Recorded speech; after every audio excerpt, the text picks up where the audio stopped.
Pasamos lista ya con nuestros cronistas negros, con Luis Rendueles y Manu Marlasca. Buenas tardes a los dos. Hola. Hola, buenas tardes. Muy buenas tardes. Vamos a hablar hoy de un territorio que llaman casi vintage, ¿no? Bueno, no muy vintage porque han pasado solo 17 años, pero en fin, ya son unos cuantos, ¿no? Así reaparecía José Rabadán Pardo gracias a un documental que emitió recientemente el canal D-Max. Me refiero al asesino de la katana. Me llamo José Rabadán Pardo y maté a mis padres y a mi hermana con una katana cuando tenía 16 años. Él mismo dice que mató a sus padres y a su hermana, su hermana tenía entonces solamente 9 años, con una katana, que es una espada japonesa que, por cierto, le había regalado su padre un poco antes, ¿no? El crimen de Rabadán, de este hombre, de José Rabadán, se cometió cuando faltaba muy poquito para que se pusiera en marcha una cosa que fue la Ley de Responsabilidad Penal del Menor. Y claro, llenó de dudas el estreno de esa ley cuando se supo la crueldad de los asesinatos del padre, la madre y su hermana, ¿no? Y la benevolencia que por esa ley iba a suponer la condena de Rabadán. Lo primero que hay que decir es que hoy es un hombre de 33 años, tenía entonces 16, que ya ha saldado sobradamente sus cuentas con la justicia, que es un hombre libre, podemos decir. Sí, completamente libre. Rabadán tenía esos 16 años cuando el 1 de abril del año 2000 mató a sus padres, a Rafael Rabadán, que tenía 51 años, a Mercedes, que era su madre, de 54 años, y a su hermana María, una cría de 9 años. Esa Ley de Responsabilidad Penal del Menor, que la conocemos todos como Ley del Menor, entró en vigor 9 meses después del asesinato, en enero del año 2001, y por tanto Rabadán pudo ser juzgado de acuerdo con esa norma. La sentencia que llegó a más relativamente pronto, le condenó a 6 años de internamiento, que eran los máximos que establece todavía hoy esa Ley del Menor, 6 años de internamiento en un centro cerrado, y otros 2 años de libertad vigilada. La Ley del Menor contemplaba un máximo de 4 años de libertad vigilada. José pasó 8 meses en la prisión de Sangonera, en Murcia, y el resto de su condena en el centro de menores La Zarza, de donde salió en diciembre del año 2005, un poquito antes de tiempo porque tuvo los informes favorables de los educadores y de la Fiscalía. La Asociación Evangélica Nueva Vida le acogió en una casa de Cantabria, donde allí terminó de cumplir esa libertad vigilada. Sí. Y desde el año 2008, Rabadán es un hombre completamente libre. Desde el 2008, O sea que lleva casi 10 años después de saldar sus cuentas con la justicia, ¿no? Y es ahora cuando Rabadán decide conceder una entrevista y hacerse visible, o sea, ponerse bajo los focos, ¿no? Que parece un riesgo. No sé, a mí como mínimo me sorprende enormemente. Sí, es curioso porque Rabadán ha tenido un perfil muy bajo desde que salió del centro de menores, Claro, es que lleva 10 años en la calle y no sabíamos nada más de él, ¿no? Ha pasado inadvertido durante 10 años, lo había conseguido. En la asociación que te decía Manu, en Nueva Vida, conoció a su esposa, que es hija de un pastor evangélico que acude a prisiones y a centros de menores. Se casó con ella hace 11 años y tienen los dos una hija de 3 años. En todo este tiempo, Rabadán ha vivido en Cantabria, dedicado, dice él, a ser broker financiero, así se define él en el documental. ¿Broker financiero? No sabemos si es verdad o no. Lo cierto es que un periodista de Cuarzo, que es la productora que ha hecho el documental, llevaba varios años detrás de él intentando entrevistarle, y Manu y yo sinceramente no sabemos cómo ni bajo qué condiciones Rabadán ha admitido convertirse en el protagonista de un documental y exponerse, como tú dices, tal y Claro, como. a todo el mundo le conoces la cara, ¿no? El primer efecto de la emisión del documental y de la repercusión que ha tenido, pues ha sido recordar, ¿no? Todos nos hemos puesto a recordar aquellos crímenes terribles, ¿no? Además, el documental muestra, y esto es la primera vez que lo vemos, unas imágenes muy duras que son las de la inspección ocular, ¿no? Cuando llega la policía a ver el escenario. O sea, la escena del crimen tal y como se la encontró en su día la policía, que es un horror verlo. Seguramente es un horror, pero es la parte más dura, pero también es la parte más novedosa y más interesante periodísticamente del documental, ¿no? Encontrar la casa, ese piso de Murcia tal y como la encontraron los policías que llegaron allí. Rabadán se empleó con una violencia bestial en sus crímenes. Entre los 3 cuerpos, su padre, su madre y su hermana, había más de 70 golpes de katana y de machete, como explicaremos más adelante. Y además, para colmo y para que esa escena todavía fuese más terrible, Rabadán arrastró los cuerpos para llevarlos hasta la bañera, así que la escena te puedes imaginar cómo Tremendo, era. sí. Y lo hemos visto en el documental, además. La policía llegó a esa escena del crimen tras la llamada de Guillermo, que era un amigo de Rabadán, al 091. porque Rabadán le tuvo que llamar y le contó lo que había hecho después de que el propio Rabadán llamase 2 veces a la policía y el operador de la sala del 091 no le creyese. No le creyó, así que tuvo que llamar. Llamó a un amigo y le dijo, oye, por favor, llama porque a mí no me creen. Y cuenta que he matado a toda mi familia y que están en ese piso. Madre mía, o sea, mata a toda su familia, sale de casa, llama a la policía, no le cree, llama a su amigo, se lo cuenta. Esas fueron, digamos, las horas posteriores al crimen, ¿no? ¿Y las anteriores? ¿Sabemos cómo fueron las últimas horas de su vida en familia antes del crimen? Sí, sabemos, vamos a contar a partir de ahora las palabras de Rabadán, pero no las del documental, donde hay un cierto blanqueo de los crímenes, sino las que el propio Rabadán contó a la policía cuando fue detenido en un interrogatorio que es historia de criminal española, ¿no? Rabadán dijo: esa noche mi madre me había preparado la cena y después de cenar me duché. A las 10:30 me conecté al chat y estuve hablando con Sonia hasta las 3 de la madrugada y a esa hora me acosté para dormir. Oye, ¿y Sonia quién era? ¿Una novia que tenía José entonces o no? Era una chica de Barcelona a la que conocí a través de un chat de internet que se llamaba Hispachat, y vamos a situar a los oyentes, sobre todo a los más jóvenes. Recordemos que en el año 2000 no existía WhatsApp y la gente se comunicaba a través de unos canales de chat que estaban muy extendidos, sobre todo entre los jóvenes, ¿no? Tú te conectabas a una sala virtual, digamos, y allí interactuabas con todo tipo de gente. Bueno, y luego había privados en donde tú podías ir a una sala privada e interactuar. En este caso él habló con Sonia. No se habían visto nunca, pero fue una de las personas a las que llamó también para contarle su crimen, y tenía intención, tras matar a toda su familia, de viajar hasta allí, hasta Barcelona, para poder conocerla, ya para dejarle esa relación virtual y convertirla en una relación real. De hecho, el Rabadán es detenido 3 días después del crimen en la estación de trenes de Alicante, cuando intentaba subirse a un ferrocarril con destino a la ciudad condal, junto a un chico al que había conocido en su vida, que le dio cobijo en una chabola, se llamaba Oliver, creo recordar, le dio cobijo en la chabola en la que vivía. Bien, pero hemos dejado de entrada a Rabadán metido en la cama la madrugada del mismo día, la misma noche en la que cometió sus crímenes. ¿Qué pasó después? Sí, seguimos con el relato que contó él a la policía, no el del documental de ahora. A la policía, el de la policía, vale. A la policía Rabadán le dijo: antes de acostarme cogí la katana, la saqué de la funda y metí la espada conmigo en la cama, porque yo ya tenía la idea de asesinar a mis padres y a mi hermana. No pude dormir porque estuve toda la noche pensando en qué haría yo si mi familia no existiera, en la forma de vida que llevaría. A las 6:30 me levanté sin la espada, me acerqué al pasillo y comprobé si mis padres dormían. Estaban durmiendo, pero no había suficiente luz y esperé a que hubiera más claridad. Y continúa Rabadán: después de acostarme, escuché cómo mi padre se despertó, o al menos dejó de roncar, y en ese momento pensé que había perdido la oportunidad de matarlo y me sentí enfadado conmigo mismo y muy ansioso. Al poco tiempo escuché cómo mi padre comenzó de nuevo a roncar y entonces, ya más decidido que antes, me levanté de la cama con la espada en la mano. Fui hasta el dormitorio de mi padre. Bueno, pues en este punto ahora vamos a escuchar, como recuerda él, ese momento que sigue, ¿no? 17 años después del crimen, tal como él mismo lo contó en el documental. Cuando yo creí que estaban durmiendo, entré en la habitación de mi padre y me cercioré de que estaba durmiendo. Me posicioné en su lado y levanté la espada. Pero no fue con la intención de atacarle. Yo ahí vi consumado recuerdo que sentí que estaba consumado mi idea, ¿no? Que estaba consumado. Y te lo digo con sinceridad en mi corazón. Estoy convencido que en ese momento no fui yo, ¿no? En ese momento no fui yo. Pero la espada bajó. Y bajó sola. Con mi brazo, pero bajó. Bajó sola. No fui yo, pero la espada bajó, mi brazo bajó, ¿no?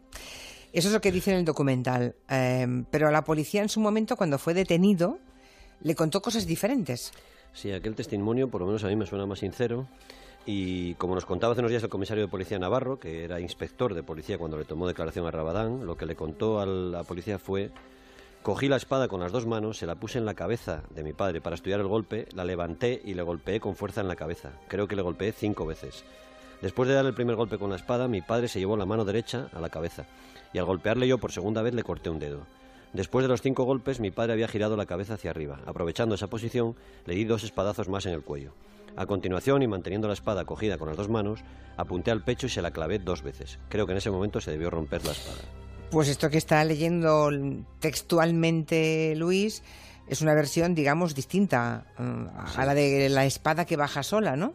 Después de matar a su padre, Rabadán hizo, supongo que prácticamente lo mismo con su madre, ¿no? Sí, esta declaración que prestó ante la policía y que además la prestó, nos contaba el comisario Navarro, estuvo cerca de 6 horas declarando, con interrupciones para que descansar y porque la policía es que no se creía lo que estaba oyendo y realmente le dieron mucho tiempo de descanso y que se lo tomase con calma.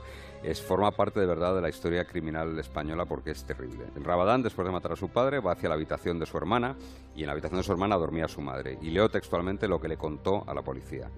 Me encontré a mi madre sentada en la cama. Al verme dijo, José, pero cuando se dio cuenta de que llevaba la espada en la mano, se imaginó lo que le había hecho a mi padre y comenzó a gritar, Rafael, Rafael, socorro. Inmediatamente llegué hasta ella y le lancé 3 golpes seguidos con la espada en la cabeza. Me quedé parado un momento, notando como un arrepentimiento. Encendí la luz de la habitación para ver cómo estaba y ver si podía salvarla todavía. Vi cómo tenía la cabeza prácticamente abierta y seguí dándole espadazos en la cabeza para matarla definitivamente. Cayó al suelo boca abajo y le clavé la espada en la espalda, porque no quería que agonizara, le quería evitar sufrimiento. Bueno, pues Luis y Manu nos están contando los crímenes de José Rabadán tal y como él se los contó a la policía, ¿no?, cuando fue detenido. O sea, después de matar a su padre y a su padre y a su madre y a su hermana, a su padre y a su madre, llega el momento de la adolescente, ¿no? También asesina a su hermana, que es una niña que tiene solo 9 años y que tenía síndrome de Down. En el documental llama la atención cómo se emociona cuando recuerda a su hermana pequeña, ¿no? Incluso se ve cómo se levanta porque no puede seguir hablando. También culpé a Dios de esta enfermedad que tenía mi hermana, ¿no? Me hubiese gustado que mi hermana hubiese sido sana. De pequeño, cuando todos los niños decían que quería ser veterinarios o médicos, yo decía que yo quería encontrar la cura para mi hermana, ¿no? Y... un momentillo, ¿eh? Sí, ahí se levanta y se va. Eso, en el documental se levanta y se va. Esta emoción televisada, digamos, o grabada, contrasta con la frialdad con la que Rabadán contó el asesinato de su propia hermana pequeña a la policía. Lo que él dijo aquellos días fue: vi que mi hermana estaba llorando sentada encima de la cama. Claro, la hermana acababa de verle matar a su madre, ¿no? Fui hacia ella y le lancé un espadazo en la cabeza. Después del golpe quedó tumbada en la cama y le di varios golpes más en la cabeza. Como yo pensé que la espada se había roto, fui a mi cuarto, cogí un machete y volví al cuarto de mi hermana. Se lo clavé varias veces en la cabeza, creo que por la cara. Después le clavé el machete a mi madre 1 o 2 veces más por la espalda. Claro, este testimonio tan brutal que figura, digamos, en la declaración a la policía es historia de crimen en España y sigue, desde luego, encogiendo el corazón, ¿no? Supongo que la policía en ese interrogatorio le preguntaría muchas veces por qué lo hizo, ¿no? Algo que todavía no parece claro. ¿Por qué lo hizo? Una y otra vez, de todas las maneras posibles, con todos los policías posibles, para ver si empatizaba más con uno o con otro, con policía, con hombres, con mujeres. Intentaban, porque claro, era la gran incógnita de esa brutalidad que no encajaba con su biografía ni encajaba con lo que había, ¿no? Porque él no tenía ningún tipo de antecedente, no era un niño conflictivo, nada. Nada. Claro, es que eso es lo más brutal, ¿no? Y las respuestas que le dio a la policía fueron muy vagas, ¿no? Le dijo a la policía que llevaba 10 días más o menos pensando en qué pasaría si mataba a toda su familia. Y les dijo a los agentes textualmente: pensé en cómo me iría la vida si no estuvieran mis padres y mi hermana. Y esa idea la fui madurando hasta que el viernes, que fue el día antes del crimen, hasta que el viernes vi la idea de forma positiva, en el sentido de que sería bueno para mí y mi familia. Para mí, porque cambiarían las circunstancias de mi vida. Y para mi familia, porque así terminaría con el sufrimiento cotidiano, con el trabajo, los disgustos de la familia, mi hermana, que padece síndrome de Down. A mí me sigue sorprendiendo cómo Rabadán no se muestra arrepentido en ningún momento, ¿no? Hay un matiz en la declaración que hizo ante el juez, no ante la policía, sino ante el juez. Cuando su abogada le pregunta, él contesta: en mi cabeza tenía la idea de que morirían sin sangre, sin dolor, y que yo no tendría dolor. Ahora soy consciente del daño que produje, pero en ese momento no. La idea que yo tenía era que no iban a oponer ninguna resistencia. Después de haberlo hecho, estoy muy asustado y arrepentido. No es como lo había pensado. No quería causarles ningún dolor. Quisiera despertarme y que todo fuera un sueño. No volvería a hacer lo que he hecho. Antes me cortaría las manos. Bueno, se habló en su día de lo que podía haber influido en este crimen de padre, madre y hermana, un videojuego, de las disputas con su padre, de su afición al satanismo. O sea, se habló de muchas cosas, pero no sé si ninguna de ellas tiene entidad, ¿no? Bueno, nunca hubo nada sólido en torno a eso, nada más que especulaciones, alguna atrevida portada de periódico que puso incluso en la portada la fotografía de Rabadán saliendo del coche policial y una captura del videojuego con un personaje, pero lo cierto es que no. La policía le preguntó expresamente por ese videojuego que se llamaba Final Fantasy y su protagonista, Squall, Es cierto que tenía un sorprendente parecido con Rabadán, su mismo peinado, el mismo aspecto, pero él mismo le contó a la policía que ni siquiera había podido terminar el juego, que bueno, que no lo había enganchado mucho y que no le gustaba. También le preguntaron por un par de libros de contenido satánico que había en su habitación y dijo, y era cierto, porque así lo corroboró la policía, que ni siquiera eran suyos, que eran de un amigo. Sobre su padre, es cierto que contó que discutía de vez en cuando por los estudios, porque él era bastante mal estudiante, pero que no tenía ninguna mala relación con él. Realmente Julia, no era de lo que se deduce de la historia de Rabadán, es que no terminaba nada, era un chaval que no terminaba nada de lo que empezaba. Ni siquiera era bueno con la katana. Puede parecer un disparate lo que digo, pero no era bueno. Su padre le regaló una katana, unas estrellas ninja, porque bueno, le vio que con 13 años o así tenía cierta afición por las artes marciales, pero tampoco acabó nada, tampoco acabó sus clases. No acabó el videojuego, se cambió de instituto por soldadura, no acabó soldadura, es decir, no hacía nada, no terminaba nada de lo que empezaba. Bueno, y a fecha de hoy seguimos sin saber, no sé si hay especulaciones sobre, digamos, qué le pasa por la cabeza a este chico que tiene solo 16 años para cometer un crimen tan terrible. Hay una verdad, que es la judicial, que es la que viene en la sentencia que le condenó en su día. Según esa sentencia, según esa verdad, Rabadán cometió los 3 crímenes en medio de un delirio que le provocaba una psicosis epiléptica que padecía. Es decir, él tenía una epilepsia, esa epilepsia le causó una lesión en el cerebro y digamos que esa lesión le desconectó, por lo menos en las horas que hizo los crímenes, de la realidad. Rabadán, en aquella época, solo se dejó examinar, explorar, por los psiquiatras que le enviaba su abogado, que eran 2, el psiquiatra Barcia y García Andrade. Otro psiquiatra, que ni siquiera pudo verlo, dijo que Rabadán en realidad era un narcisista, dijo lo contrario, que era un narcisista sádico, que tenía síntomas de ser un psicópata y que acabó con su familia, con los 3 miembros de su familia, sencillamente porque le impedían hacer la vida que él quería. Él habla también de esa enfermedad, de su enfermedad en el documental, incluso de su supuesta psicopatía. Si yo estaba enfermo, a día de hoy no lo estoy. Y si era un psicópata, mis hechos a día de hoy demuestran que tampoco lo soy, ¿no? Bueno, pues eso, que no lo soy. Si lo fui, ya no lo soy. Un psicópata lo es siempre, esto es lo primero que habría que decir. La psicopatía es un trastorno de la personalidad que no se cura con ningún fármaco ni con ningún tratamiento, sino que es un trastorno de la personalidad que te impide pues tener empatía con los demás, que te convierte en narcisista, en mentiroso, en manipulador. Pero lo cierto es que los hechos hasta ahora le dan la razón, porque no ha vuelto a cometer delito alguno, ¿no? Tampoco lo han hecho, por cierto, en 2 chicas que estaban entre sus fans, entre los cientos de jóvenes que le enviaron cartas de admiración a la cárcel. ¿Cartas de admiración a un criminal a la cárcel? Sí, de hecho Rabadán inauguró en España un fenómeno que en Estados Unidos está muy extendido, que en España afortunadamente no, que se llama hibristofilia, que es la atracción por los asesinos. Hibristofilia. Sí, es la atracción por los asesinos, que en Estados Unidos los corredores de la muerte, por ejemplo, están llenos de fan de los asesinos. Incluso hubo una persona que se quiso casar con Charles Manson, una mujer, porque quería llevarse el cadáver de Charles Manson cuando muriese y embalsamarlo en casa y tenerlo en casa. Bueno, estas 2 chicas se llaman Raquel e Iria, eran 2 adolescentes de San Fernando, en Cádiz, que asesinaron a una compañera de clase, a Clara, simplemente para ver qué se siente. Es verdad, me acuerdo de esto. Meses después del crimen de Rabadán, al que ellas habían escrito diciéndoles que era su ídolo y que había hecho lo que nadie se atrevía a hacer. Lo cierto es que estas chicas están absolutamente rehabilitadas ya, fueron condenadas a la misma pena que Rabadán, han regresado con éxito a la sociedad, pero no han vuelto, eso sí, a ninguna televisión.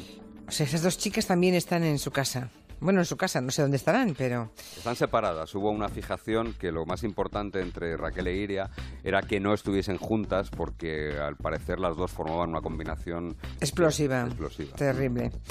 Las historias, la mente humana y los vericuetos que parecen inexpugnables, ¿no? Que no acabamos de conocer ni de comprender. Manu Marlasca y Luis Rendueles, muchísimas gracias a los 2. Gracias. Hasta la semana que viene.